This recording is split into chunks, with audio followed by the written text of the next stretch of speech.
Hi நண்பர்களே, கதைகளின் மாளிகை சேனலை சப்ஸ்கிரைப் செய்யுங்கள். ஒரு சிறிய கிராமத்தின் எல்லையில் பழைய ஒரு வீடு இருந்தது. அந்த வீடு மணிக்கூட்டு வீடு என்று எல்லாரும் சொல்வார்கள்.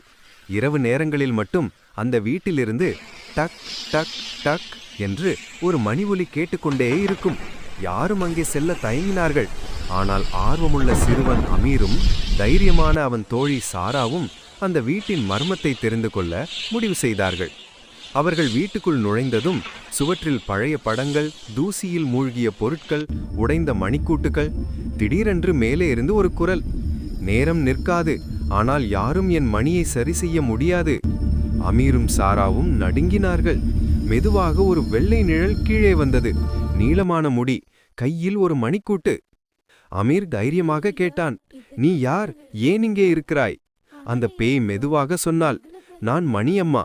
பல ஆண்டுகளுக்கு முன் இந்த வீட்டில் இருந்த பெரிய மணிக்கூட்டு நின்ற நாளிலிருந்து என் ஆன்மா இங்கே தங்கியிருக்கிறது. யாராவது அதை சரி செய்தால்தான் நான் அமைதியடைய முடியும்.